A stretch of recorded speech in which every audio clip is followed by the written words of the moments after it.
Today, I would like to introduce you to a game called Kingdoms of the Dump.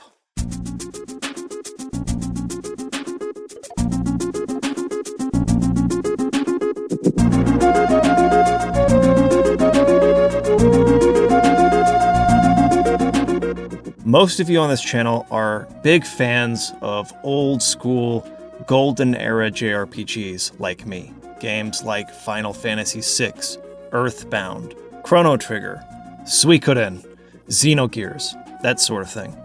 And within the last couple of months, I've been introduced to this indie project that looks to capture the very best qualities of all of those old school games that I love so much. The art direction and graphical style, the music, the gameplay mechanics, all of it looks so polished and so much fun that I could not help but try to spread this as much as possible. All alongside this charming, unique, and for a lack of a better word, cheeky world just comes together in a way that has me really, really excited. But I'm a firm proponent of show, don't tell. So before I go on talking about it any further, I want to show you some of the trailers for this game.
So, the footage is great, the music is amazing, the presentation is top-notch, but let's actually go over some features from the game itself, how the gameplay mechanics will work, and that sort of thing. First thing I want to point to, though, is that their Kickstarter is already half funded after just a couple of days. Now, I'll get into in a minute why 60,000, I do not consider 60,000 the goal. I consider 80,000 the first stretch. I think it's the first stretch goal. I consider that the real goal because I want this game on the Switch, and at 80,000 they will do a port to the Switch. But that being said, they've gotten off to a really good start. I really want to keep the momentum going though, so this is why I've decided to make a video on it. So here are the key features. It's a narrative-based game with a quick moving story and interesting world. Jumping, climbing, and other on-field skills add to exploration and navigation. There are no random encounters. It is turn-based combat with a tile board grid encouraging placement and movement. Timed hits. Press a key during the peak of an attack animation for a critical strike. This is one of my favorite elements of Super Mario RPG, where anytime you do an attack, there is like a timed element to it. I know with like Squall's Gunblade in Final Fantasy VIII, it has a similar mechanic. I love that. I love it when turn-based games have that sort of like extra little engaging feature that keeps you, instead of just slamming, the attack button over and over and over and over again just to get through as quickly as possible. There's some timed elements to it, and I really, really like that, so that's exciting. Quickly toggle between main characters to make use of their on-field moves. So through the navigation, you'll have different characters that have different abilities, and you'll have to switch between them in order to get through the levels. Also very, very cool. A large Mode 7 inspired world map, travel by land, sea, and air, always awesome. That's one thing that I really miss from JRPGs these days, is a big world map to explore with an airship, something you don't see a lot today. And so I'm always down for that. SNES-inspired visual aesthetic and detailed environments and expressive sprites. So let's look at the gameplay a little bit. Too often, RPG environments seem to become mazes of hallways, forked paths, and dead ends. We aim to bring more fun to navigating the dungeons and areas themselves with the following elements. You can jump freely up ledges on top of NPCs and other enemies, on trampolines and moving platforms. You can fall or drop off of things, no paths being blocked by a single rock that your character could easily hop right over. Not only does this add more expressive movement, but allows for all kinds of secrets and fun environmental elements. It's not a full-on platformer by any means, but adding a nice bit of verticality gives depth to the level design. Quickly and painlessly toggle between the characters to change who you are controlling on the field. Every character can jump, but each will have their own unique on-field ability that will aid in exploration navigation. So here's a GIF that sort of shows the process of switching characters. Just real quickly like that. Just kind of goes through like a cycling little menu. Reminiscent a little bit of like Secret of Mana or something like that. Dustin, the trash can guy, he has the ability to scrap and pick up scrap metal, which is used for the abilities. So you have to replenish these in order to, it says here is it's a shared resource the entire party can pull from that is used in combat for special skills. So that's awesome. Ratavia, this character here can do climbing skills that other characters can't, like going across this rope here. We have Walker Jacket, can shoot. This character is super cool. I love the design of this character. Really, really cool. Looking forward to playing as that character. So the navigation, not only will you have verticality to the levels, being able to jump up and down and stuff, but you'll have to use different characters in the party to navigate through certain areas based on their unique skills. Turn-based combat takes place on the tile board. These tiles connect to all the elements of the battle system, aiming to provide a simple twist that offers a lot of complexity, movement, and placement. Before you battle, you can set your character formation in the main menu, but you'll likely have to change up position based on the enemy, environment, and what's happening in battle. Your damage calculation is based on your location, and any tile effects on the board are factored in as well. So, nice strategic gameplay, a lot of possibilities there, obviously. Looks awesome. So we got tile effects here. All status effects are tied to the tile itself, not a character. A fire tile, a regen tile, a poisoned tile, etc. Set up traps behind an enemy tile. Use knockback skills to push opponents around the board. That to me is a bit reminiscent of Radiant Historia, which to this day is my favorite JRPG battle system of all time. I love Radiant Historia. I love tile-based turn-based combat, especially with the ability to place, like he was saying, like a trap, like a fire tile here, and then push the enemy back onto it. So I'm telling you, like, this game incorporates everything I love from JRPGs. Like, it's taking the right inspiration from each type of game. So we've got the elements that I love in turn-based combat from Radiant Historia. We've got the aesthetic from like Earthbound or maybe Chrono Trigger or Final Fantasy VI. We've got music that feels like, it's just got the elements from each of my favorite games of these eras all in one. We got timed criticals, which I love from Super Mario RPG. It's a critical hit if you learn your character's attack animation and are skilled enough to nail the timing. Timed blocks will work similarly, although some attacks will be unblockable.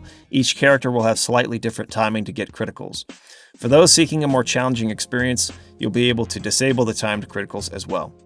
And here we've got some amazing, amazing character art for the different characters here and descriptions of them. I mean, this is just phenomenal work. It is extremely, extremely polished.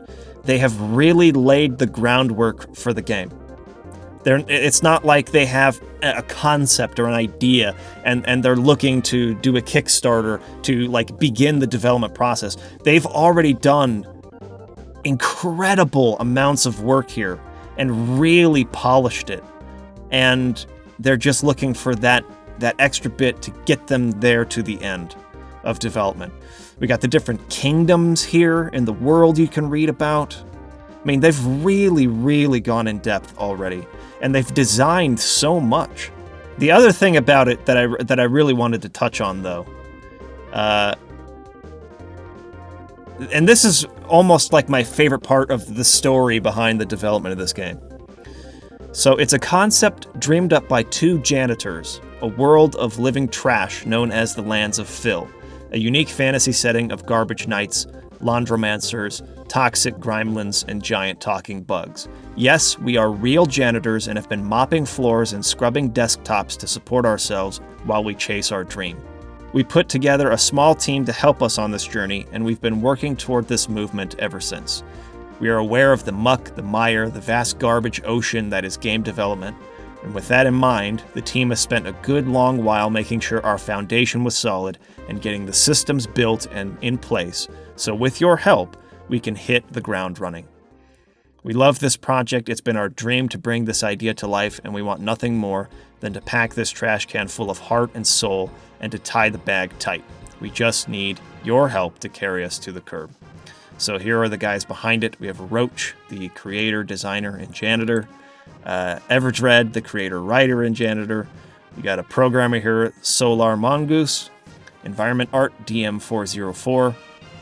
Character illustration and art by D. Jeffrey. Original soundtrack by Bobby Ghostly and guest composer William Cage. Now, if you have not heard of William Cage, this website right here, williamcage.com, this is a great resource to pick up sound fonts from all of your favorite old school video games. So if you wanted to compose music that had the same sound, the same quality as Donkey Kong Country, you could download the sound font and compose music with the same instruments that were used in Donkey Kong Country.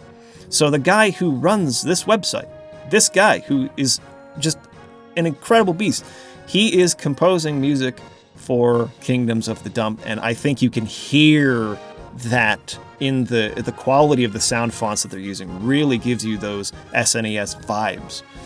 So I'm not sure what else there is to say. I want everyone to go and check out the Kickstarter, watch the trailers, and even scroll through their Twitter feed and just look at everything that they've been putting together.